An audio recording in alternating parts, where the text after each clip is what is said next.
नमस्कार. विवेकानंद केंद्र कन्याकुमारी शाखा संभाजीनगर तर्फे आजच्या या विश्व बंधुत्व दिनाच्या कार्यक्रमात मी आपल्या सर्वांचे स्वागत करते. केंद्र पद्धतीने कार्यक्रमाची सुरुवात 3 ओंकार आणि प्रार्थनेने करूया. प्रार्थनेसाठी मी दादाला आमंत्रित करते.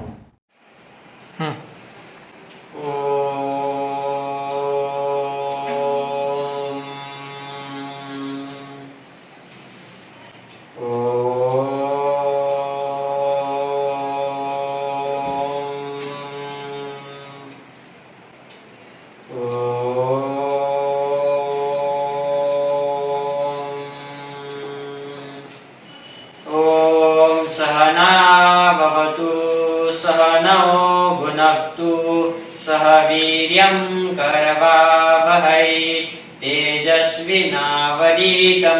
मा विद्विषावहै. ओम शांति शांति शांति.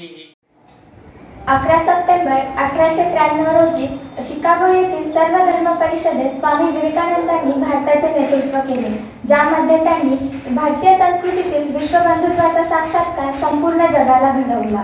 हाच दिवस विवेकानंद केंद्रामध्ये विश्वबंधुत्व दिन म्हणून साजरा केला जातो. केंद्राबद्दल आणि केंद्राच्या विविध उपक्रमांबद्दल आपण जाणून घेऊया. कुछ जीवनी इतनी खास होती हैं जो समय की सरकती रेत पर नहीं, मजबूत और अडिग चट्टानों पर लिखी जाती हैं.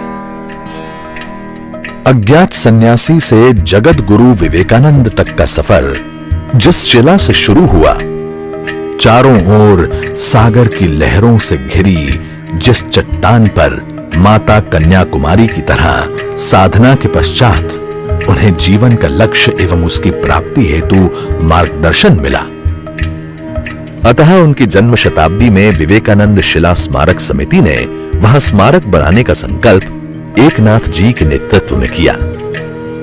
ध्येय पक्का होने के बाद एकनाथ जी के सामने तो कठिनाइयों और कसौटियों का समुद्र लहरा रहा था. अनेक अवरोध, विरोध, संशय और संघर्ष से जूझना था. अंततः उस समय दिल्ली में उपस्थित 323 सांसदों की अनुमति हस्ताक्षर के साथ उन्होंने मुख्यमंत्री को स्मारक के विषय में अनुकूल किया और असंभव को संभव कर दिखाया. पर यह तो सिर्फ शुरुआत थी. इसके बाद उनके सामने कसौटी थी समुद्र स्थित उस चट्टान पर भव्य स्मारक खड़ा करने की और साथ ही निर्माण के लिए आवश्यक विशाल धनराशि जमा करने की, जिसका आह्वान किया श्री एकनाथ जी ने. स्वामी विवेकानंद के संदेश और शिला स्मारक के प्रस्तावित चित्र से सज्जित 1 रुपए के सुंदर फोल्डर के माध्यम से पूरे भारत को इस दिव्य कार्य में जोड़कर 30 लाख से अधिक भारतीयों के दान से 85 लाख रुपए की धनराशि जमा हुई और निर्माण कार्य को वेग मिला. समुद्र की लहरों की सलामी लेता स्वामी विवेकानंद स्मारक इसीलिए पूरे देश की शान और अभिमान है. इस निर्माण में एक विशाल जन समुदाय का स्वप्न साकार हुआ और ये 2 सितंबर 1970 को अपने संपूर्ण स्वरूप में देश और विश्व के समक्ष प्रस्तुत हुआ.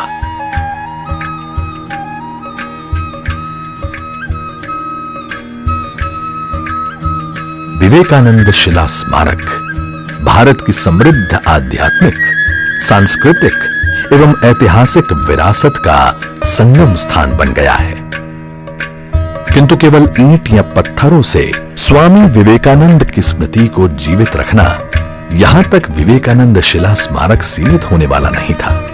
तो एक भारत, विजयी भारत यानी आध्यात्मिक, सामाजिक और शैक्षणिक रूप से सशक्त भारत के स्वामी जी के स्वप्न को भी चरितार्थ करना महत्वपूर्ण था. और इसीलिए 1972 में एकनाथ जी द्वारा स्थापित विवेकानंद केंद्र एक ऐसा आध्यात्म प्रेरित सेवा संगठन है जो जन सेवा के कार्यों द्वारा स्वामी विवेकानंद जी के संदेश को जनमानस में जीवित रखने के लिए सेवारत है. भारत फिर से उठेगा, अपनी आध्यात्मिक शक्ति से उठेगा और विश्व का कल्याण करेगा. धर्म इस राष्ट्र का प्राण है. धर्म केवल पूजा पाठ में नहीं है, ये तो त्याग और सेवा से समाज के लिए कार्यरत होने में है। स्वामी विवेकानंद जी के ऐसे दर्शन और तत्व ज्ञान की फलश्रुति है विवेकानंद शिला स्मारक एवं विवेकानंद केंद्र।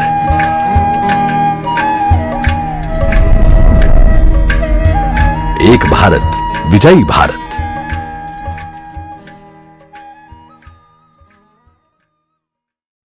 विवेकानंद केंद्राबद्दल अजून जाणून घेण्यासाठी आपण शाखेला भेट देऊया, तसेच केंद्राच्या विविध उपक्रमांमध्ये सहभागी होऊया। यानंतर गीतासाठी मी अजिंक्य दादाला आमंत्रित करते। जिनके ओजस्वी वचनों से, जिनके ओजस्वी वचनों से गूंज उठा था विश्व गगन, वही प्रेरणा पूज्य हमारे स्वामी पूज्य विवेकानंद, स्वामी पूज्य विवेकानंद। जिनके माथे गुरु कृपा थी, दैविक गुण आलोक भरा, अद्भुत प्रज्ञा प्रकटी जग में, धन्य धन्य यह पुण्य धरा।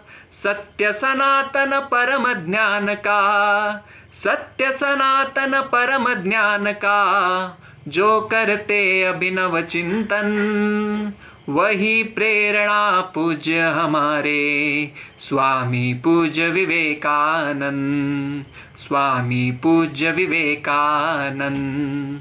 जिनका फौलादी भुजबल था, हर संकट में सदा अटल, मर्यादित तेजस्वी जीवन, सजग समर्पित था हर पल।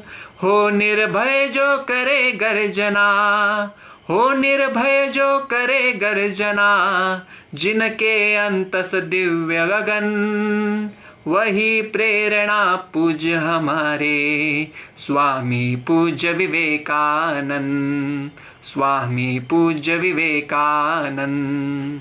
जिनके रोम रोम में करुणा, समरस जन जीवन की चाह, नष्ट करे सारे भेदों को, सेवा व्रत ही सच्ची राह। दरिद्र ही नारायण जिनका, दरिद्र ही नारायण जिनका, हर धड़कन में अपनापन, वही प्रेरणा पूज्य हमारे स्वामी पूज्य विवेकानंद, स्वामी पूज्य विवेकानंद। जिनके मन था स्वप्न महान, हो भारत का पुनरुत्थान, जीवन दीप जला कर पाए गौरवमय वैभव सम्मान। जगती में सब सुखद सुमंगल, जगती में सब सुखद सुमंगल, बहे सुगंधित मुक्त पवन, वही प्रेरणा पूज्य हमारे स्वामी पूज्य विवेकानंद, स्वामी पूज्य विवेकानंद। जिनके ओजस्वी वचनों से, जिनके ओजस्वी वचनों से गूंज उठा था विश्व गगन, वही प्रेरणा पूज्य हमारे स्वामी पूज्य विवेकानंद, स्वामी पूज्य विवेकानंद, स्वामी पूज्य विवेकानंद। वैश्विक संकट आणि विश्वबंधुत्व या विषयावर मार्गदर्शनासाठी आपल्याला आज प्रमुख वक्ते म्हणून आदरणीय विश्वासजी देवकर लाभलेले आहेत। त्यांच्या थोडक्यात परिचयासाठी मी कार्तिक दादाला आमंत्रित करते। नमस्कार। आजच्या कार्यक्रमाला लाभलेले आपले वक्ते आदरणीय विश्वासजी माधवराव देवकर। विश्वासजी सध्या वास्तव्यास नाशिक येथे आहेत। विश्वासजींनी गेली 27 वर्षे पत्रकारिता क्षेत्रामध्ये मोठी व्याप्ती आहे। विश्वासजींनी सकाळ, गावकरी, देशदूत अशा वृत्तपत्रांमध्ये तसेच साम मराठी, ETV मराठी अशा वृत्तवाहिन्यांमध्ये दिग्दर्शक, संपादक, मुख्य संपादक अशा महत्त्वाच्या पदांमध्ये कारकिर्दी केली आहे। त्यांनी फिक्की, MICOM अशा इंटरनॅशनल कॉन्फरन्समध्ये सहभाग नोंदवला आहे। विश्वाजी यांचे शिक्षण bachelor of social law, Symbiosis, diploma in journalism and communication, modern college, master of arts, diploma in cyber law Pune येथून तसेच PhD इन सोशियोलॉजी झाले आहे. सध्या विश्वाजी यांच्याकडे विवेकानंद केंद्राचे देवगिरी विभाग संचालक म्हणून दायित्व आहे. विवेकवाणीनंतर मी विश्वाजींना विनंती करते की त्यांनी आम्हाला मार्गदर्शन करावे. विवेकवाणीसाठी गायत्री ताई. प्रत्येक व्यक्तीमध्ये एक प्राणतत्व असते. बाह्यतः दिसणारा माणूस हा त्या तत्वाची एक अभिव्यक्ती असतो. जणू त्याच्या रूपाने, त्याच्या भाषेतून ते अमूर्त तत्व व्यक्त होऊ पाहत असते. तसेच प्रत्येक राष्ट्राला सुद्धा एक प्राणभूत राष्ट्रीय तत्व असते. ज्या दिवशी त्या प्राणभूत तत्वाची जगाला असलेली आवश्यकता संपेल, त्याच वेळी त्या राष्ट्राचे अस्तित्वही संपेल. अंतर्बाह्य दुःख, दारिद्र्य, अत्याचार यांनी पिडलेले असूनही हिंदुस्थान अजून जिवंत आहे, चैतन्यपूर्ण आहे. याचे कारणच हे की त्याच्या प्राणभूत तत्वाची जगाला अद्याप आवश्यकता आहे. जागतिक संस्कृतीला हिंदुस्थानचे अद्याप काही योगदान करायचे बाकी आहे. म्हणूनच हिंदुस्थान जिवंत आहे, चैतन्यपूर्ण आहे हे आपण समजून घेतलं पाहिजे. प्रत्येक राष्ट्राला काही नियती नियोजित कार्य असते. जगाला देण्यासारखा काही एक संदेश असतो, जीवित हेतू असतो. म्हणून सर्वात प्रथम आपण आपल्या वंशाचे जीवित कार्य काय, त्याला नियतीने कोणते काम योजून दिले आहे, राष्ट्राच्या मांद्याळीत त्याचे स्थान काय, भिन्न भिन्न वंशांच्या ऐक्यासाठी तो काय योगदान करू शकेल हे समजून घेतले पाहिजे. स्वामी विवेकानंद. नमस्कार. विवेकानंद केंद्राच्या देवगिरी विभागाचे प्रमुख माननीय अरुणजी जोशी, व्यवस्थाप्रमुख जान्हवीताई, विभाग संघटक सुमितजी शिवहरे, संभाजीनगरचे संचालक संजयजी जाधव, आजच्या कार्यक्रमाचे प्रमुख अनंतजी भागवत, संभाजीनगरचे नगरप्रमुख गणेशदादा भोरे, सहनगरप्रमुख अपर्णाताई, अभिषेकदादा थोरात, गायत्रीताई, अजिंक्यदादा, संभाजीनगरचे सर्व कार्यकर्ते आणि हा कार्यक्रम पाहत असलेले, ऑनलाईन हा कार्यक्रम पाहत असलेले आपण सर्व बंधू आणि भगिनींनो, मी आपणा सर्वांप्रती आनंद व्यक्त करतो, आपल्याला अभिवादन करतो. आपण आज मला वैश्विक संकट आणि विश्वबंधुत्व हा विषय मांडण्याची संधी दिलेली आहे. विवेकानंद केंद्राच्या वतीनं दरवर्षी 5 महत्त्वाचे उत्सव साजरे केले जातात. 25 डिसेंबर ते 12 जानेवारी हे समर्थ भारत पर्व म्हणून साजरं केलं जातं. 12 जानेवारी हा स्वामी विवेकानंदांचा जन्मदिवस, युवा दिन म्हणून आपण साजरा करतो. त्यानंतर गुरुपौर्णिमा आपण साजरी करतो. 11 सप्टेंबर हा विश्व बंधुत्व दिन म्हणून साजरा करतो. 19 नोव्हेंबर हा दिवस विवेकानंद केंद्राची स्थापना ज्यांनी केली ते प्रातस्मरणीय एकनाथजी रानडे यांची जयंती साजरी करतो. आणि गीता जयंती हे विवेकानंद केंद्राचे जागतिक पातळीवर साजरे होणारे 5 महत्त्वाचे उत्सव. यंदा 11 सप्टेंबरचा विश्व बंधुत्व दिन हा जागतिक संकटाच्या पार्श्वभूमीवर आपण साजरा केला.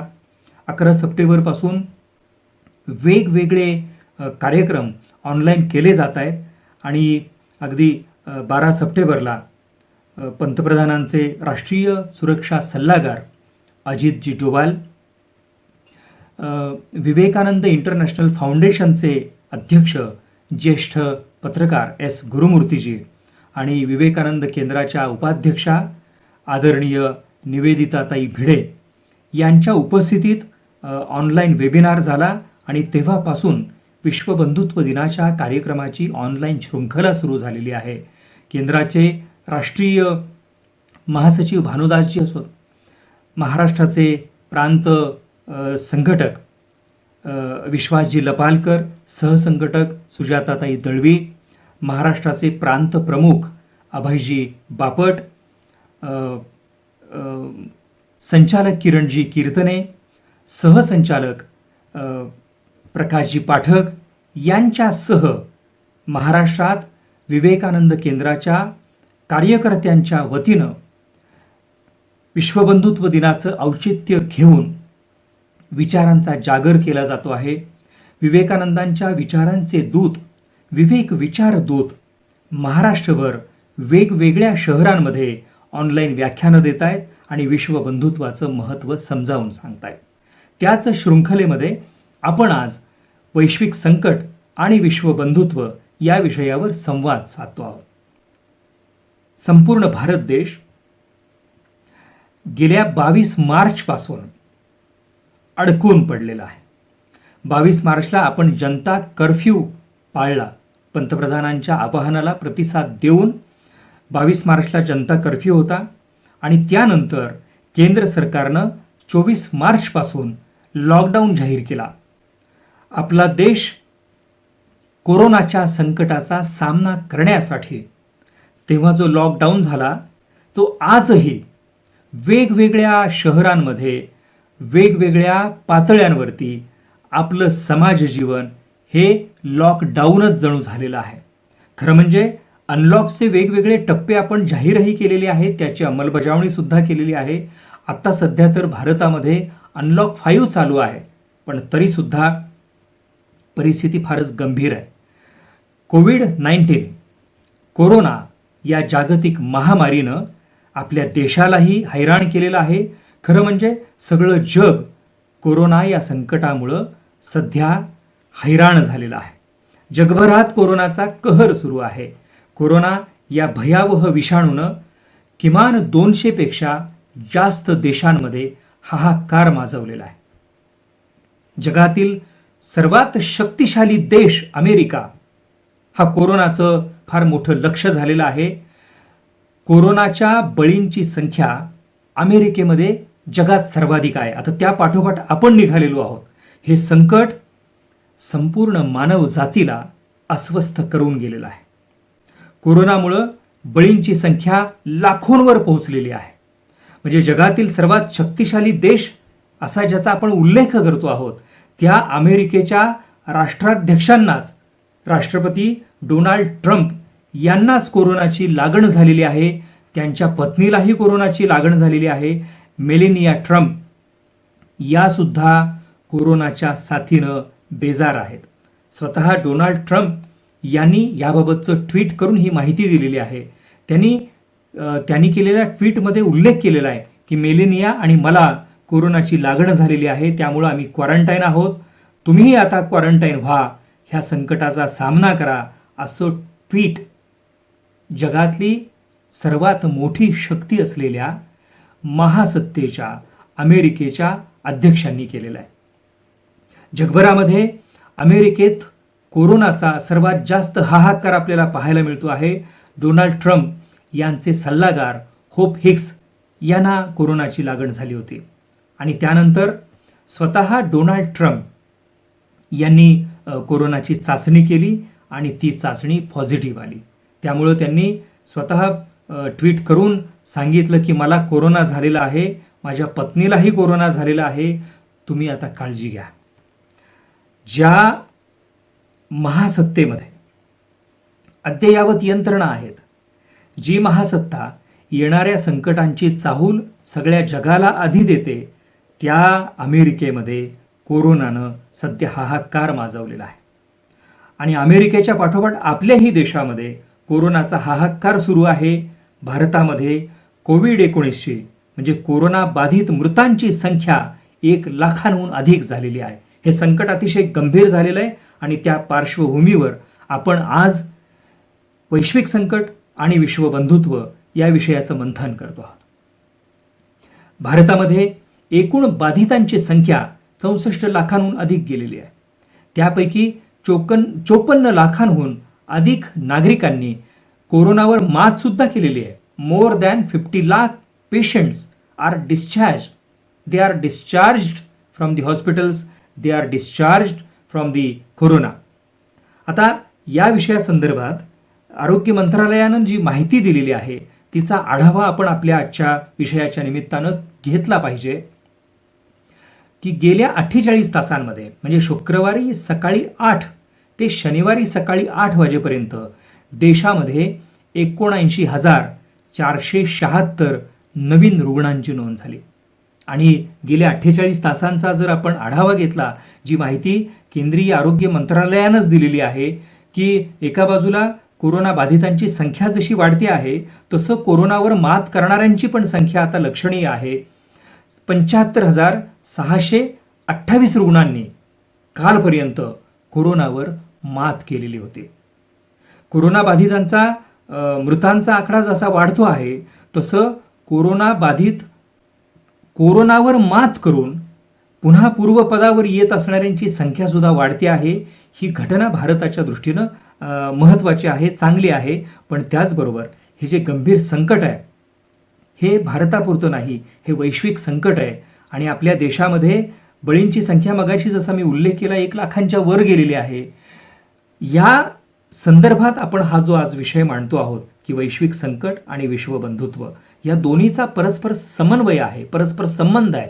आणि भारताच्या परिप्रेक्षामध्ये कोरोनाचं वैश्विक संकट आता जे आलेलं आहे त्या बॅकड्रॉपवरती विश्वबंधुत्व हा विषय आपण ठरवून मांडतो आहोत की भारतामध्ये कोविड-19 या महामारीविरुद्ध आपला देश अतिशय सक्षमतेनं लढा देतोय असा दावा आपल्या केंद्र सरकारनं केलेला आहे. कोरोना रुग्ण बरे होण्याच्या जागतिक क्रमवारीमध्ये भारत आता अव्वल स्थानी गेला आहे. हे स्थान देशानं कायम राखलेलं आहे. रुग्ण बरे होण्याच्या आकड्यानं जी मोठी प्रगती गाठलेली आहे त्याच्यामध्ये रुग्ण बरे होण्याचं जागतिक पातळीवरचं प्रमाण हे 21% आहे. आणि त्यामध्ये आपल्या रुग्णांमध्ये म्हणजे जागतिक पातळीवरचं प्रमाण 21% आणि त्या एकूण रुग्णांमध्ये भारताचं प्रमाण हे 18.6% आहे. म्हणजे इतर देशांच्या तुलनेमध्ये भारताचा कोविड मृत्यूदर कमी झालेला आहे. भारतानं जागतिक क्रमवारीमध्ये आपलं स्थान कायम राखलेलं आहे. जागतिक स्तरावर कोविड मृत्यूचा दर हा 2.97% आहे. तर भारताची तुलनात्मक आकडेवारी ही 1.56% आहे. म्हणजे जागतिक पातळीवर जर आढावा घ्यायचा झाला या वैश्विक संकटाचा तर जगात सर्वात कमी मृत्यूदर असलेल्या देशामध्ये भारताचा समावेश आहे. भारतामध्ये दर दशलक्ष लोकसंख्येमागं 73 कोरोना रुग्णांचा मृत्यू झाल्याची नोंद आहे. ही सरकार दरबारी असलेली नोंद आहे. तर जगामध्ये सरासरी दर दशलक्ष म्हणजे 10 लाख लोकसंख्येमागं 130 जणांचा मृत्यू होत असल्याची नोंद आहे. भारतामध्ये मोठ्या संख्येनं कोरोना रुग्ण बरे होत आहेत. ही घटना आपल्या दृष्टीनं चांगली आहे. गेल्या 48 तासामध्ये म्हणजे ही माहिती मी तुम्हाला 24 तासांपूर्वीची देतो आहे. आपण आज रविवारी बोलतो आहोत.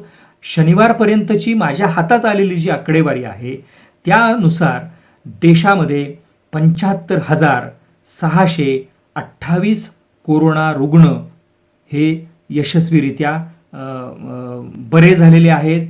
त्यांनी कोरोना योद्धा म्हणून यश मिळवलेलं आहे. एका दिवसात जास्त संख्येनं रुग्ण बरे होत असल्यामुळं राष्ट्रीय स्तरावरती रुग्ण बरं होण्याचं प्रमाणही वाढलेलं आहे. आणि आकडेवारीतच जर सांगायचं झालं तर सध्या हा दर 83.84% पोहोचलेला आहे. म्हणजे गेल्या 48 तासांमध्ये बरे झालेल्या कोरोना रुग्णांपैकी 74.36% रुग्ण हे 10 राज्य आणि केंद्रशासित प्रदेशांमधले आहेत. यामध्ये प्रामुख्यानं महाराष्ट्रामधले सर्वात जास्त रुग्ण असून त्या खालोखाल आंध्र प्रदेश आणि कर्नाटक राज्यांमधल्या रुग्णांचा समावेश आहे. 10 राज्य आणि केंद्रशासित प्रदेशांमध्ये जवळपास 77% सक्रिय रुग्ण आहेत. यामध्ये सर्वात जास्त रुग्ण म्हणजे पहा बरं, मगाशी मी उल्लेख करत होतो की बरे होणाऱ्या कोरोना रुग्णांमध्ये महाराष्ट्रातले रुग्ण जसे जास्त आहेत तसं सर्वात म्हणजे जवळपास 77% सक्रिय रुग्ण जे 10 राज्य आणि केंद्रशासित प्रदेशांमध्ये आहेत यामधले सगळ्यात जास्त रुग्ण सर्वाधिक रुग्ण महाराष्ट्रामध्ये आहेत. 2,60,000 रुग्ण महाराष्ट्रामध्ये आहेत. देशामध्ये आज सक्रिय रुग्णांचं प्रमाण 14.60% आहे. हे गंभीर संकट याचं मंथन आपण आज करतो आहोत. वैश्विक संकटाचं देशातलं गांभीर्य किती आहे, देशातली परिस्थिती किती आहे. म्हणजे एका बाजूला सरकार जो दावा करत आहे की बरं होण्याचं प्रमाण लक्षणीय आहे, पण आपल्याला या गांभीर्याचं भान यावं या पार्श्वभूमीवर ही आकडेवारी मी आपल्यासमोर सादर करतो आहे, आपल्याला सांगतो आहे की ठीक आहे की सलग 12व्या दिवशी भारतामध्ये सक्रिय रुग्णांची संख्या 10 लाखांपेक्षा कमी राहिली. देशामध्ये सक्रिय रुग्णांची संख्या ही 9,44,44,986 होती. मगाशी जसा मी उल्लेख केला की त्याच्यामध्ये गेल्या 48 तासात देशभरामध्ये 79,476 नव्या रुग्णांची नोंद झाली.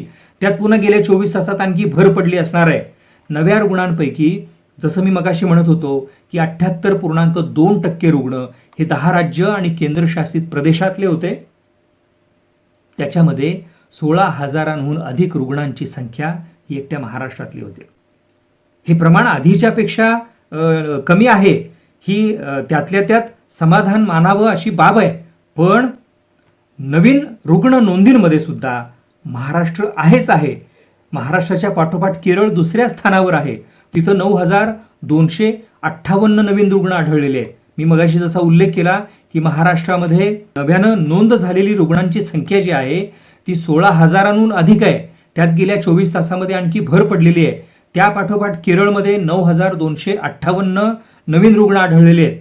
आणि तिसऱ्या क्रमांकावरती असलेल्या कर्नाटकामध्ये गेल्या 48 तासात 8,000 नव्या कोरोना रुग्णांची नोंद झाली.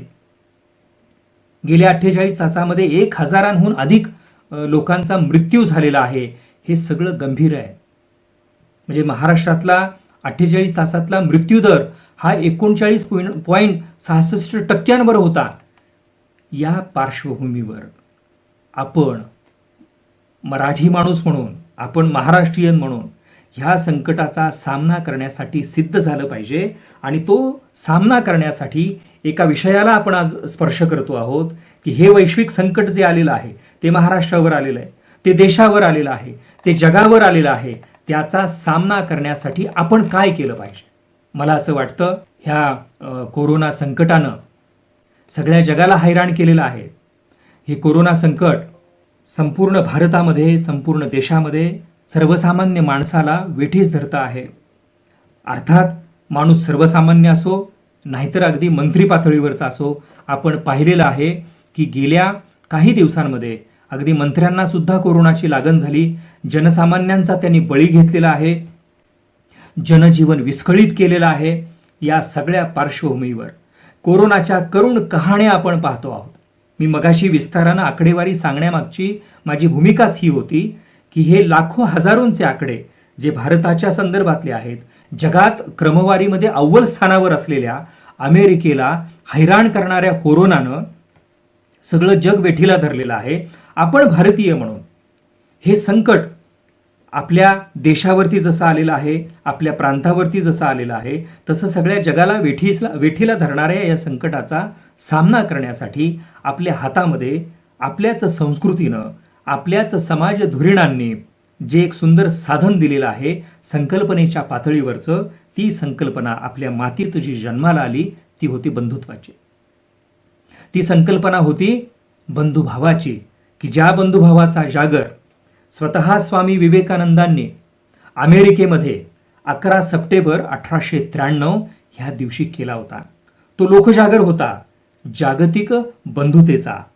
ती भावना, ती भूमिका स्वामी विवेकानंदांनी शिकागोमध्ये भरलेल्या जागतिक सर्व धर्म परिषदेमध्ये मांडली होती. आणि तेव्हा 2 शब्दांमध्ये स्वामी विवेकानंदांनी समोरच्या धर्मगुरूंना, धर्ममार्तंडांना आपल्या अवघ्या काही क्षणांच्या भाषणामध्ये जे खेचून घेतलं होतं, प्रभावित केलं होतं, त्या भाषणाचा आरंभ स्वामी विवेकानंदांनी ज्या 2 शब्दांमध्ये केला होता की बंधू आणि भगिनींनो. तो बंधुभाव ही स्वामी विवेकानंदांनी 11 सप्टेंबर 1893 जगभराच्या कानाकोपऱ्यातून आलेल्या धर्मगुरूंच्या समोर जी विचारांची पेरणी केलेली होती, तोच धागा आता मला या वैश्विक संकटाच्या निमित्तानं, कोरोनाच्या निमित्तानं आपल्या समवेत सगळ्या जगासमोर मांडायचा आहे की भारताच्या मातीनं कोलकात्याच्या भूमीतून पुढे आलेल्या कन्याकुमारीमध्ये 3 दिवस 3 रात्र वैचारिक मंथन केलेल्या, अस्वस्थ होऊन भारताचा नेमका प्रश्न काय आहे याचं चिंतन केलेल्या योद्धा संन्याशानं, होय, स्वामी विवेकानंदांनी शिकागोच्या सर्व धर्म परिषदेमध्ये जी विश्वबंधुत्वाची, आपल्या धर्माची तुम्ही जी काही मांडणी करता आहात, आपलाच धर्म श्रेष्ठ आहे असं जे काही म्हणता आहात, त्या पार्श्वभूमीवर स्वामी विवेकानंदांनी ठणकावून जे सांगितलेलं होतं बंधू आणि भावाचं, तो बंधुभाव, ते विश्वबंधुत्व समोर बसलेल्या त्या सर्व धर्ममार्तंडांनी स्वीकारलं. आणि तिथून पुढे विवेकानंदांचा 11 सप्टेंबरचा जो काही संदर्भ आहे तो सगळ्या जगानं स्वीकारला आणि विश्वबंधुत्व दिन साजरा होतो आहे. त्याच विश्वबंधुत्वाची आपण आज या वैश्विक संकटाच्या निमित्तानं मांडणी करतो आहोत, मंथन करतो आहोत, चिंतन करतो आहोत की कोणतं विश्वबंधुत्व स्वामी विवेकानंदांनी जगासमोर मांडलं होतं. भारताच्या भूमीची कोणती महती स्वामीजींनी शिकागोच्या सर्व धर्म परिषदेमध्ये सांगितले होते. दरिद्री नारायणाची सेवा केली जाते, त्या भारताच्या भूमीतून आज मी तुमच्या समोर आलेलो आहे आणि मी तुमच्या समोर मांडणी करतो आहे की आपणच श्रेष्ठ आहोत. अशा आविर्भावामध्ये राहून तुम्ही स्वतःलाही संकुचित करता आहात आणि सगळं जग जी खरं म्हणजे बंधुभावाची साथ घालतं त्या बंधुभावाच्या संकल्पनेला तुम्ही सीमित ठेवता आहात. अशा आशयाचं ते जे स्वामीजींचं भाषण होतं आणि त्याचा जो प्रारंभ होता बंधू आणि भगिनीनो या 2 शब्दांनी केलेला, तेव्हा समोर उपस्थित असलेल्या जनसमुदायाच्या शरीरावर रोमांच उभे राहिले होते. लोकांनी स्वामीजींचे बंधू आणि भगिनीनो हे 2 शब्दच ऐकले आणि उभं राहून जो टाळ्यांचा कडकडाट केला आणि त्यानंतर स्वामीजींच्या भाषणामध्ये वारंवार जे काही संदर्भ आले, मग ते भारताच्या संस्कृतीची महानता सांगणारे संदर्भ होते की माझा देश वेगवेगळ्या जाती, वेगवेगळे धर्म, वेगवेगळे पंथ, वेगवेगळ्या प्रांतांमध्ये विखुरलेला आहे, पण तरीसुद्धा मानवता हे त्याचं मूल्य आहे आणि त्या मूल्याला जागणारा माझा देश तुम्हाला आज बंधुत्वाची साथ घालतो आहे. 11 सप्टेंबर 1893 अमेरिकेतल्या शिकागोमध्ये भरलेली ती जागतिक सर्व धर्म परिषद. जगभरातून आलेले धर्ममार्तंड एका पाठोपाठ एक भाषणं होत आहेत. प्रत्येक धर्मगुरू आपलाच धर्म कसा श्रेष्ठ आहे याचे दाखले देतो आहे. हातात असलेल्या संदर्भांचा उद्गार करत मोठ्या अभिनिवेशामध्ये आम्हीच कसे श्रेष्ठ याचे दावे करतो आहे, प्रतिदावे करतो आहे. आणि त्यानंतर क्रमांक आला होता स्वामी विवेकानंदांचा. हातात कुठलाही कागद नाही, कसलाही संदर्भ नाही, वेळसुद्धा मिळाली होती ती काही क्षणांसाठी, महत् प्रयासांनी. आणि स्वामीजी जेव्हा प्रत्यक्ष बोलण्यासाठी उभे राहिलेले आहेत, समोर जगभरातून आलेले सगळे धर्ममार्तंड आणि स्वामीजींनी 2 शब्दांचा उद्गार केलेला आहे. माझ्या बंधू आणि भगिनींनो, या 2 शब्दांनी शिकागोच्या सर्व धर्म परिषदेचा नूरच पालटला. तिथं विश्वबंधुत्वाचं बीजारोपण केलं गेलं. स्वामी विवेकानंदांच्या ओठातून आलेले ते 2 शब्द बंधू आणि भगिनींनो तमाम अमेरिकावासियांना साद घालून गेले. संपूर्ण सभागृह रोमांचित झालं, टाळ्यांचा कडकडाट झाला आणि तिथंच स्वामी विवेकानंदांना स्वीकारलं गेलं. त्या ऐतिहासिक भाषणाची यंदा 127 वर्ष पूर्ण झाली. केवळ एकाच भाषणासाठी स्वामी विवेकानंदांना निमंत्रित करण्यात आलं होतं, पण त्या व्याख्यानानंतर स्वामीजींना नंतरच्या परिषदेमध्ये 6 भाषणं करण्याची संधी देण्यात आली. स्वामी विवेकानंदांनी जगाला समजावून सांगितलेलं भारतीय तत्वज्ञान संपूर्ण जगानं त्यावेळी उचलून धरलं. त्या जगचर्चित संबोधनाला यंदा 11 सप्टेंबरला जी 127 वर्ष पूर्ण झाली, तोच ऐतिहासिक दिवस विश्वबंधुत्व दिन आपण साजरा करतो आहोत. कोरोनाच्या संकटाच्या पार्श्वभूमीवर ती विश्वबंधुत्वाची संकल्पना आज आपण मंथनाला घेतलेली आहे. वसुधैव कुटुंबकम असं मानणारी आपली भारतीय प्राचीन संस्कृती, आपलं भारतीय प्राचीन तत्वज्ञान, याच तत्वज्ञानाचा, याच परंपरेचा महिमा सांगून विश्वबंधुत्वाचा संदेश स्वामी विवेकानंदांनी शिकागोमध्ये सगळ्या समुदायाला दिला, जागतिक समुदायाला दिला. आणि त्यामुळंच स्वामीजींनी तिथं जो दिग्विजय केला, शिकागोच्या सर्व धर्म परिषदेमध्ये स्वामी विवेकानंदांनी भारतीय तत्वज्ञानाचा जो दिग्विजय केला त्याचं स्मरण म्हणून 11 सप्टेंबर हा दिवस विश्व बंधुत्व दिन म्हणून साजरा केला जातो. केवळ भारतच नव्हे तर भारतासह America, Japan, England, Germany, France, Malaysia, Myanmar, Russia, Switzerland, Africa, Italy अशा एकूण 142 देशांमध्ये विश्व बंधुत्व दिन साजरा केला जातो. हे यश आहे स्वामीजींच्या त्या काही क्षणांच्या भाषणाचं. ती पेरणी होती विश्व बंधुत्वाच्या संकल्पनेची. Sisters and brothers of America हेच ते 2 शब्द होते.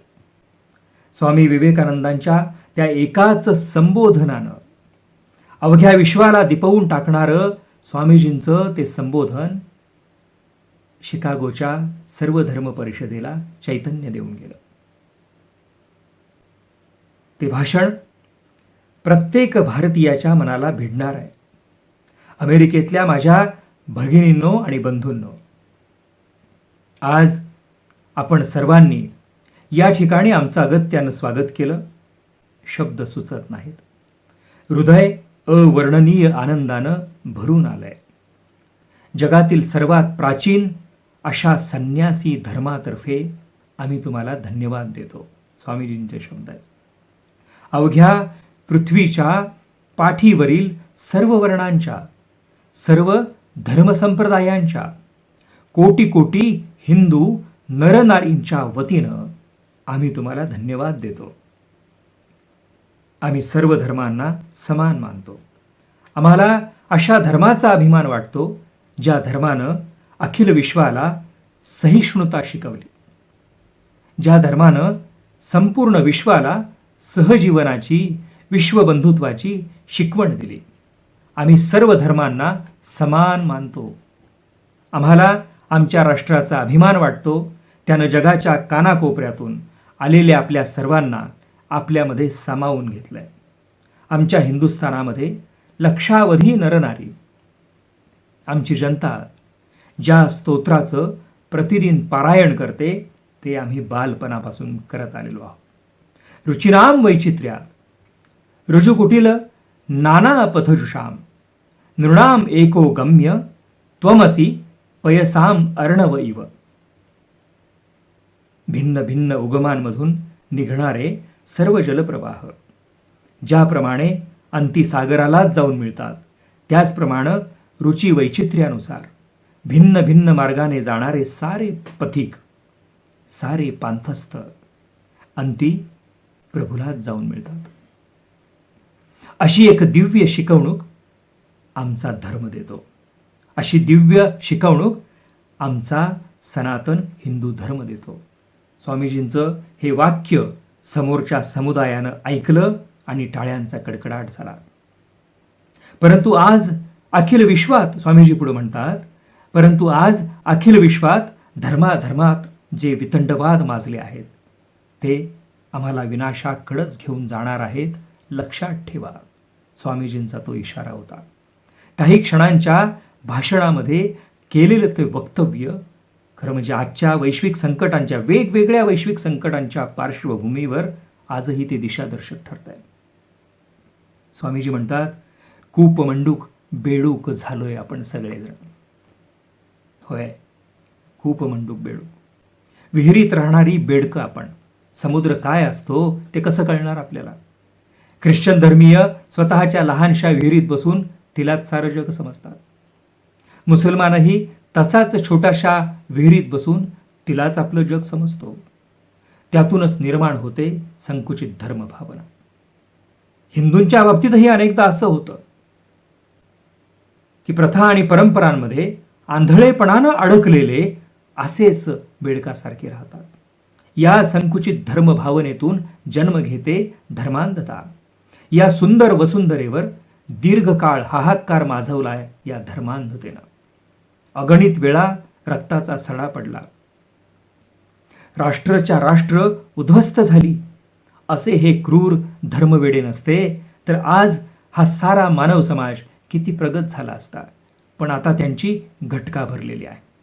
या धर्म परिषदेच्या शुभारंभी निनाद झाला होता त्या घंटानादाचा. तो घंटानाद म्हणजे मृत्यू घंटाच असेल या धर्मवेड्यांची.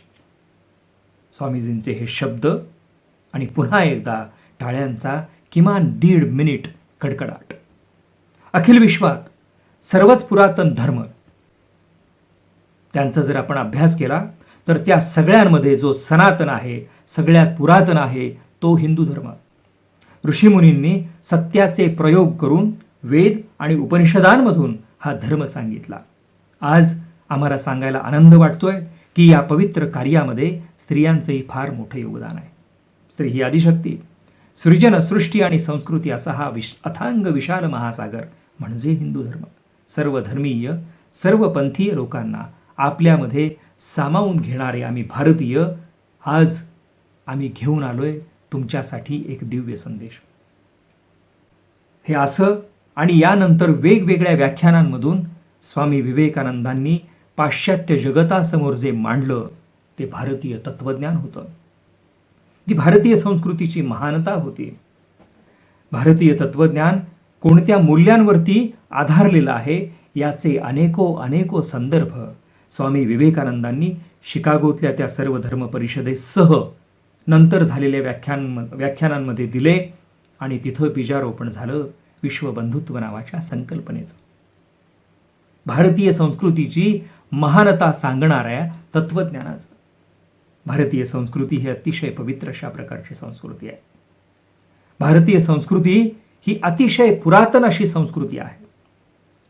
आमच्या देशातला गरीबातला गरीब माणूस सुद्धा त्याला जर दानाच्या भावनेनं दुसऱ्याला काही द्यायचं असेल ना, काहीही असो, मग अगदी 1 रुपयाचं नाणं असो किंवा त्याच्या घरातलं पोटाला चिमटा काढून साठवलेलं डाळ तांदूळ असो, ते देताना आमच्या देशातला सर्वसामान्य माणूस दान म्हणून देताना पाणी लावून देतो. कारण भारतीय संस्कृतीला आता सोन्याचा गिलावा नाही, पण आजही प्रेमाचा ओलावा आहे. असे कितीतरी संदेश स्वामी विवेकानंदांनी पाश्चात्य जगताला दिले आणि तिथं विश्वबंधुत्वाची पेरणी केली. त्याच विश्वबंधुत्वाचं चिंतन आपण आज कोरोनाच्या पार्श्वभूमीवर करतो आहोत. कोरोना हे वैश्विक संकट, सगळ्या जगाला हैराण करणारी ही मोठी दुर्घटना. संपूर्ण जग हैराण झालेलं आहे. याचा आरंभ नेमका कुठून झाला नीट सांगता येत नाही. चीनमधून हे आलं आणि सगळ्या जगाच्या अंगलट झालं. म्हणजे ज्या चीनमध्ये कोरोनाचा आरंभ झाला त्या चीनमध्ये आता आलबेल आहे. ज्या वुहानमधून हा विषाणू पसरला ते वुहान आता सुखेनैव नांदतंय, पण सगळं जग मात्र चीनकडं मोठ्या संशयानं पाहत आहे. म्हणजे चीनला ज्या अमेरिकेचा द्वेष वाटतो कायम, त्या अमेरिकेला आत्ता कोरोनानं हैराण केलेलं आहे. म्हणजे हे नेमकं काय चाललेलं आहे? आज आपण हे मंथन केलं पाहिजे की याच्या आधी मानवी जीवनावर, मनुष्य जीवनावर वेगवेगळी संकट आली. महासत्ता म्हणवणाऱ्यांनी या जगावरती महायुद्ध लादली. अमेरिकेनं महायुद्ध लादलं. जपानसारख्या देशातल्या हिरोशिमा आणि नागासाकीचं राख रांगोळी केली. तो देश नंतर राखीतूनही वर गेला, तो भाग वेगळा. परंतु जगाची रीत काय आहे, जगाचा प्रवास काय आहे याचं चिंतन आज कोरोनाच्या निमित्तानं जर करायचं झालं तर ज्यांनी पेरलं होतं त्यांच्या वाट्याला तेच उगवलेलं आहे असं परखडपणे आपल्याला नमूद करता येईल. आणि तिथं आपल्या विश्वबंधुत्वाची जी संकल्पना आहे त्याचं चिंतन मांडता येईल. म्हणजे ज्यांनी जपानची राख रांगोळी केली त्या देशामधलं आत्ताचं चित्र पाहिलं तर तिथं भयग्रस्तता आहे. जो चीन स्वतःच्या महासत्तेची कायम स्वप्न पाहतो, जगावर आपल्याला अधिराज्य गाजवता आलं पाहिजे अशी भूमिका घेतो, त्या चीननं हे षडयंत्र तर रचलं नाही ना अशी शंका आता स्वतः अमेरिका घेते की कोरोना चीनमुळं पसरलेला आहे असा थेट आरोप डोनाल्ड ट्रम्प यांनी केला होता. किंबहुना चीनवरती त्यांनी या संदर्भामध्ये मोठा खार खाल्लेला आहे. आम्ही हे खपवून घेणार नाही असा इशारा सुद्धा त्यांनी चीनला दिलेला आहे. पण चीन असो किंवा अमेरिका, जगामध्ये महासत्ता म्हणून मिरवणाऱ्यांच्या वाट्याला आता जे काही आलेलं आहे ती खरं म्हणजे माणुसकीची मृत्यूघंटा आहे. याआधीची युद्ध ही पाण्यामध्ये, हवेमध्ये, महायुद्धाच्या पातळीवरती लढली गेलेली आहे आणि आताचं युद्ध मात्र विषाणूच्या रूपानं लढलं जात आहे आणि इथं सगळं जग अस्वस्थ आहे. या अस्वस्थ परिप्रेक्षावरती आपण जे आज चिंतन करतो आहोत विश्वबंधुत्वाच्या संकल्पनेचं, ती विश्वबंधुत्वाची संकल्पना स्वामी विवेकानंदांनी जी उर्वरित जगतासमोर, पाश्चात्य जगतासमोर मांडली होती की माझ्या भारतीय मातीमधून आलेला हा संस्कार, मानवी मूल्यांचा हा संस्कार तुम्ही जर तत्व म्हणून स्वीकारलात तर येणाऱ्या काळामध्ये आपण त्या विश्व मानवाचं महाकाय रूप आकाराला आणू शकू. ही स्वामीजींची भूमिका होती. ही भारताच्या मातीची भूमिका आहे. अनेक संदर्भ आहेत. हे स्वामी विवेकानंदांनी जसं मांडलेलं आहे शिकागोच्या सर्व धर्म परिषदेमध्ये आपल्या काही क्षणांच्या भाषणामध्ये, तशी विश्वबंधुत्वाची ही मांडणी आपल्या मातीमध्ये अनेक संतांनी केलेली आहे. आपल्या मातीमध्ये अनेक तत्ववेत्यांनी केलेली आहे. म्हणजे 16 वर्षाचा एक तरुण ज्ञानेश्वरीची निर्मिती करतो आणि विश्वात्मक देवाची संकल्पना मांडतो, तेही विश्वबंधुत्वच आहे. आता विश्वात्मके देवे येणे वाघयज्ञे तोषावे, तोषोनी मज द्यावे, पसाय दान हे पसाय मागणारे ज्ञानेश्वर विश्वात्मक देवाची संकल्पना, विश्वबंधुत्वाची संकल्पना पेरतात आणि तीच पेरणी भारताच्या मातीला कायम मोठं करत राहिलेली आहे. आज आपण कोरोनाचा सामना करत असताना कुठल्या करुण कहाण्या पाहतो आहोत. भारतातला जर धांडोळा घ्यायचा झाला तर मुंबईसारख्या महानगरामधून हजारो लोक रेल्वेच्या रुळातून गेले, रेल्वे मार्गातून गेले. रात्रीचा प्रवास करून करून थकलेले देह मृत्युमुखी सुद्धा पडले. या सगळ्या करुण कहाण्या आहेत कोरोनाच्या काळातल्या. माणूस खरं म्हणजे रोजीरोटीच्या लढाईसाठी हजारो मैल दूर मुंबईसारख्या महानगरामध्ये येतो आहे आणि कोरोनासारखं वैश्विक संकट जेव्हा येतं तेव्हा पुन्हा जीवाच्या आकांतानं आपल्याच गावाकडे जातो आहे. तो आपला गाव म्हणजे काय आहे, ती आपली माती म्हणजे काय आहे, त्याची महती खरं म्हणजे विश्वबंधुत्वाच्या, बंधुभावाच्या संकल्पनांमधून, अशा वेगवेगळ्या परिकल्पनांमधून, अशा मूल तत्वांमधून मांडली गेलेली आहे. ती नव्यानं समजून घेण्याची आवश्यकता आहे. पहा या देशामध्ये काय घडतंय, तो चांगुलपणा आहे. एका बाजूला कोरोनाच्या या काळामध्ये माणुसकीला काळीमा फासणाऱ्या घटनाही भारतामध्येही समोर आलेल्या आहेत. आपण त्याचीही परकट चिकित्सा आज या विश्वबंधुत्वाच्या संकल्पनेचं मंथन करत असताना केली पाहिजे. म्हणजे 35,000 रुपयाचं इंजेक्शन, ज्याला आपण देव मानतो, तो आरोग्यदूत, ते डॉक्टर्स किंवा ती हॉस्पिटल्स जी पंचतारांकित सुविधांचा आव आणतात, ती 1-1 लाखाला विकतायत. हे जसं एका बाजूला आहे, सर्वसामान्य माणसाची पिळवणूक केली जाते, मदतीच्या नावाखाली पुन्हा भ्रष्टाचारच होतो आहे, हे जसं एका बाजूला आहे, तसं स्वतः उपाशी असताना सुद्धा रस्त्यानं जाणाऱ्या मजुरांना पाणी पाजणारी माणसं, त्यांची तहान भूक भागवणारी माणसं सुद्धा याच देशामध्ये आहेत. ते आमचं विश्वबंधुत्व आहे, ती आमची बंधुत्वाची संकल्पना आहे. हे चित्र देशाच्या कानाकोपऱ्यात पाहायला मिळालंय आपल्याला. मुंबईमधून माणसं निघाली, आपल्या गावी जाण्यासाठी त्यांनी शेकडो मैलांची पायपीट केली. ती पायपीट सुरू असताना महामार्गांवरती छोट्या छोट्या खेड्यांमधून स्वतः अर्धपोटी राहिलेली माणसं या मजुरांची तहान भागवत होती, या मजुरांची भूक भागवत होती. ते आमचं बंधुत्व आहे, ती आमची विश्वात्मक संकल्पना आहे. तिचीच चेतना जागवण्याचं मंथन आज आपल्याला करायचं आहे. बंधू आणि भगिनींनो, स्वामी विवेकानंदांनी पाश्चात्य जगतासमोर मांडलेला हा मूल्य संस्कार तुमच्या माझ्यावरती आज जबाबदारी आहे की विश्व म्हणजे नेमकं काय असतं. तुम्ही आम्ही, आपली भावंड, आपलं कुटुंब, ज्या ठिकाणी, ज्या अपार्टमेंट्समध्ये, ज्या सोसायट्यांमध्ये तुम्ही आम्ही राहतो आहोत, ते तुमचं आमचं विश्व. तिथं संवेदना जाग्या झाल्या पाहिजेत. तिथलं एकमेकांबद्दलचा आत्मभाव, मैत्रभाव, मेत्ताभाव, मंगलभाव जागा राहिला पाहिजे. हे तुमचं आमचं बंधुत्व, ते बंधुत्व जपण्याची, जोपासण्याची जबाबदारी तुमच्या आमच्या सगळ्यांवरती आहे.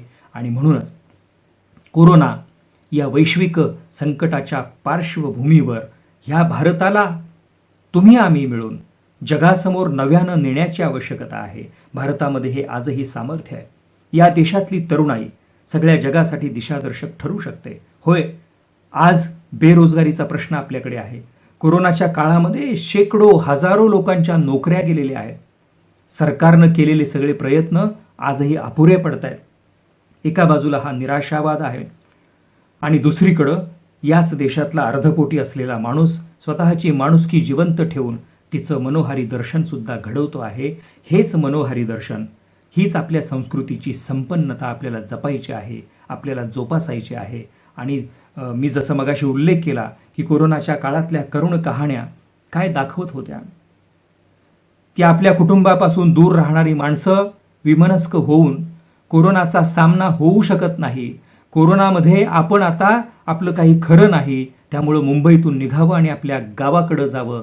चला गड्या आपला गाव बरा, अशा भावनेतून ती माणसं जेव्हा गावाकडं गेलेली आहेत, पुन्हा ती तिथं उभी राहिली आहेत. भले नोकऱ्या गेलेल्या असतील, पण त्यांची माणुसकी संपलेली नाहीये. ती तिथं जाऊनही कुठलं ना कुठलं सत्कर्म करतायत. जसं मी मगाशी म्हटलं की या माणसांना म्हणजे गावी परतणाऱ्या मजुरांना त्यांची तहान भागवण्यासाठी, त्यांना 4 घास देण्यासाठी अर्धपोटी राहणारी माणसं ही सामान्य माणसंच होती. भारताच्या मातीचं हेच तर मोल आहे. भारताच्या संस्कृतीची हीच तर महानता आहे आणि हेच तर जगाला मिळालेलं विश्वबंधुत्व आहे इथल्या मातीमधून, की स्वतः उपाशी असला तरी तो दुसऱ्याची भूक भागवण्यासाठी जागा असतो. तोच भारतीय माणूस असतो. महानुरांच्या ओळी मला इथं उद्धृत कराव्याशा वाटतात की मोडलेल्या माणसांचे दुःख ओले झेलताना, त्या दिनांच्या उशाशी दीप लावू झोपताना, अशी दिवेलागण करण्याची भूमिका हे भारताचं विश्वबंधुत्व आहे. दुसऱ्या आपल्या घरात अंधार असला तरी सुद्धा आपण रडत बसणार नाही, परंतु दुसऱ्यांच्या जीवनाला प्रकाशाची पाऊलवाट दाखवण्यासाठी मी स्वतः मदतीचं एक पाऊल पुढे टाकेल, या भावना आमच्या देशामध्ये दाटून येतात अगदी उपाशी असताना सुद्धा. ही भारतीय संस्कृती आहे. ही भारतीय संस्कृतीची महती आहे. हे आपलं विश्वबंधुत्व आहे आणि त्याच बंधुतेचा जागर करण्याची जबाबदारी आपण कोरोनाच्या काळामध्ये पार पाडली पाहिजे. याचं कारण असं, कोरोनाचं संकट हे मनुष्य जातीवर आलेलं, माणसावर आलेलं एक प्रासंगिक संकट आहे. कोरोना आज आहे, तो हजारो लाखो लोकांचे बळी घेतो आहे. उद्या कोरोना संपेल, कोरोनाची लस येईल, कोरोनावर उपचार होतील आणि मनुष्य जीवन पुढं जाईल. मूळ मुद्दा असा आहे आपला की वैश्विक संकटांची मालिका ही वेगवेगळ्या संदर्भात, वेगवेगळ्या रूपात येते. काही वेळा ती मनुष्य निर्मित असते, काही वेळा निसर्ग निर्मित. पण आपण दोष निसर्गाला देऊ शकणार नाही, कारण निसर्गाचा ऱ्हास आपण करतो आहोत, निसर्गाला आपण ओरबाडतो आहोत. असे अनेक मुद्दे आहेत की कोरोनाच नव्हे तर पर्यावरणाचा ऱ्हास केल्यामुळं आपल्या वाट्याला आलेल्या ज्या वंचना आहेत, केदारनाथसारखी घटना ही केवळ आणि केवळ मनुष्य जातीनं निसर्गावर केलेल्या अतिक्रमणाचा परिणाम आहे. अशी अनेक संकट आहेत की ज्यांची मालिका संपणार नाही. त्यामुळं माणसानं बोध घेण्याची आवश्यकता आहे की कोरोना आला तर तो का आला. कोरोनावर उद्या लस येईल, कोरोनावर आपण मात करू, पण उद्या आपल्या समोर, उद्या आपल्या वाट्याला येणारं आणखी कुठलं संकट असेल याचं भान आपल्याला राखता आलं पाहिजे आणि ते भान येण्यासाठी आपल्या अंतरीचा उमाळा जागा झाला पाहिजे. माणसानंच वेगवेगळ्या संदर्भामध्ये रस्ता दाखवलेला आहे. माणूसच माणसाचा दीपस्तंभ आहे, पण त्याचवेळी माणूसच जेव्हा माणसाचा शत्रू होतो तेव्हा वेगवेगळी संकटं वेगवेगळ्या रूपात वेळोवेळी समोर येतात. वर्चस्ववाद हे माणसाच्या जीवनातलं असं एक संकट आहे की त्यामुळं एक माणूस दुसऱ्या माणसाला संपवण्याचा, त्याचा काटा काढण्याचा प्रयत्न करतो. माझी जात, माझा धर्म, मीच श्रेष्ठ आणि माझाच धर्म हा मूळ धर्म, हा जो धार्मिक मूलतत्ववाद आहे हा कोरोनापेक्षा जास्त भयंकर आहे आणि हेच मानव जातीवरचं फार मोठं संकट आहे. त्याचं व्यवस्थापन करण्यासाठी खरं म्हणजे कोरोनापेक्षाही जास्त सजग राहण्याची आवश्यकता आहे. कोरोनावर तर आपण मात करूच. ज्ञानविज्ञानाच्या पातळीवरती मनुष्य वेगवेगळे प्रयोग करतो, वेगवेगळ्या वाटाही शोधतो. पण मनाच्या पातळीवरती मनाचा गाभारा खुला करण्याचं जे मोठं काम आहे तिथं मनुष्य कमी पडताना दिसतोय.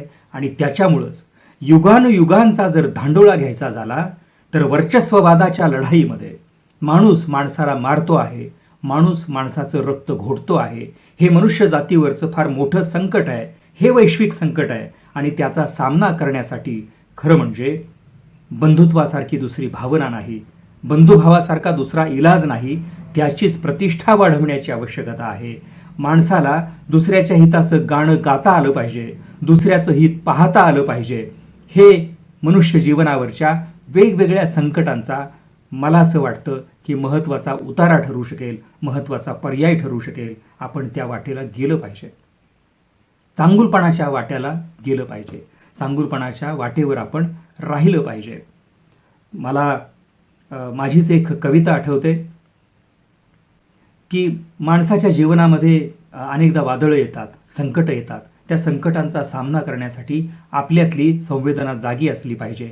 अशा आशयाच्या त्या ओळी मला इथं उद्धृत कराव्याशा वाटतात. हम आंधियों से नहीं डरते, हम आंधियों से नहीं डरते. कोरोनासारखं वादळ आमच्या जीवनात आलं, घाबरायचं काही कारण नाही. त्याचा सामना करूया, आपण जरूर करूया. माणूस आहे आपण, आपणच वादळं निर्माण करतो आहोत. फक्त त्या वादळांवर स्वार होता आलं पाहिजे. माझ्या त्या ओळी पुढे असल्या जातात. हम आंधियों से नहीं डरते, हम तो खुद ही तूफान खड़े कर देते हैं. जो आते हैं हमारी जिंदगी में कांटे बनकर, उन नाचीजों के लिए हम तो गुलशन का ताज अदा करते हैं. असं आपल्या वाटेत काटे पेरणाऱ्यांना सुद्धा आपल्याला फुलं देता आली पाहिजेत. आणि ही फुलं देण्याची संस्कृती ही भारतीय संस्कृती आहे, जिथं संस्कारांचं सिंचन आहे, जिथं संस्कारांची संपन्नता आहे, दुसऱ्याविषयी आपल्या मनात उमटणारी सहृदयता आहे. हे सहृदय होणं म्हणजे विश्वबंधुत्व जागं करणं. आणि असं विश्वबंधुत्व जागं ठेवणं म्हणजे मनुष्य जीवन समृद्ध करणं. चला आपण सगळे मिळून त्या समृद्धीच्या वाटेवर जाऊया. कोरोनाच काय, मानवी जीवनात येणाऱ्या कोणत्याही संकटाचा सामना करण्यासाठी आपण सिद्ध होऊया. आणि हे सगळं विश्व हेच आपलं घर आहे या भावनेनं आपण बंधुभाव जागवूया. वैश्विक संकट आणि विश्वबंधुत्व या विषयावर आज आपल्याला विश्वासजींचे मोलाचे मार्गदर्शन लाभले आहे. त्यासाठी मी त्यांच्या शाखेच्या वतीने आभार मानते. यानंतर विश्व कल्याणासाठी प्रार्थना करूया. सर्वे भवन्तु सुखिनः, सर्वे सन्तु निरामया, सर्वे भद्राणि पश्यन्तु, मा कश्चित् दुःखभाग् भवेत्. ॐ शान्ति शान्ति शान्ति.